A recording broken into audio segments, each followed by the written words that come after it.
रुकन कानून साज कौंसिल बीआरएस व सदर तेलंगाना जागृति कलवा कुंटला कविता 8 अप्रैल मंगल को धरना चौक इंदिरा पार्क पर एक रोजा भूख हड़ताल मुनज्जम करेंगी।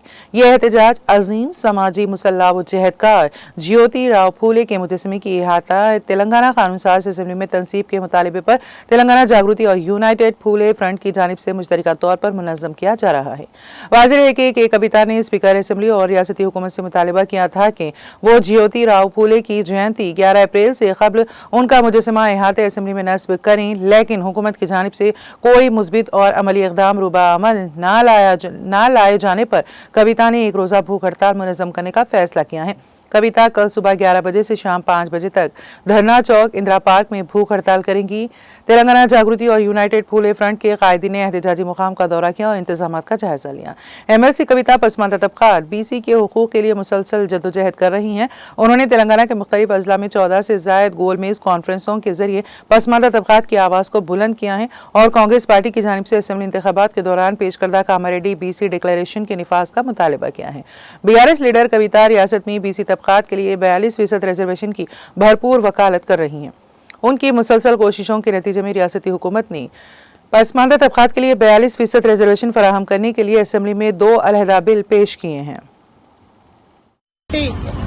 महात्मा ज्योतिराव फूले అసెంబ్లీలో విగ్రహం పెట్టాలనేటువంటి దీక్ష చేయబోతున్నాం। ఇందిరా పార్క్ దగ్గర మరి ప్రభుత్వం నిమ్మకు చేసినట్టుగా ఇంతవరకు కూడా చెల్లించకపోవడం కూడా మరి బీసీ సంఘాలకు మరి ప్రజా సంఘాలకు కూడా ఆవేదనతో మరి రేపు జరగబోయే దీక్ష కూడా పెద్ద ఎత్తున ప్రజా సంఘాలు పాల్గొంటాయి। మరి జనవరి 21 2024లో మరి స్పీకర్ని కలిసి విగ్రహం ఏర్పాటు కావాలని తెలంగాణ జాగృతి అధ్యక్షురాలు వ్యవస్థాపాధ్యక్షురాలు శ్రీమతి శ్రీ కల్వకుంట్ల కవిత గారు మరి ఆ ఆధ్వర్యంలో మరి ప్రజా సంఘాలు కుల సంఘాలు అందరం కూడా మరి ఇప్పటి వరకు సభలు సమావేశాలు ఎన్నో చేసినాం। ఇప్పటికి ప్రభుత్వం కూడా స్పందించలేదు। రాబోయే రోజుల్లో మరి ఈ విగ్రహాన్ని పూనుకోపోతే మరి ప్రజా సంఘ కుల సంఘాలుగా మరి యూపీఎఫ్ నాయకులుగా మరి అందరం కూడా మరి ముక్త కంఠంతో రేపు 1100 మంది దీక్షలో పాల్గొంటాం।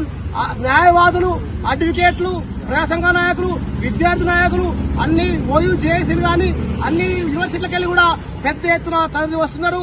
మరి రాబోయే రోజుల్లో ప్రభుత్వం మెడలు వంచి అసెంబ్లీలో ఏ విధంగా గతంలో అంబేద్కర్ విగ్రహాన్ని సాధించింది కదా కల్వకుంట్ల కవితమ్మ గారు, అదే విధంగా పూలే విగ్రహం సాధించే వరకు కూడా ప్రభుత్వాన్ని మెడవంచే వరకు కూడా ప్రజా సంఘ నాయకులు అందరం కూడా కవితమ్మ నాయకత్వంలో కలిసి పనిచేస్తాం।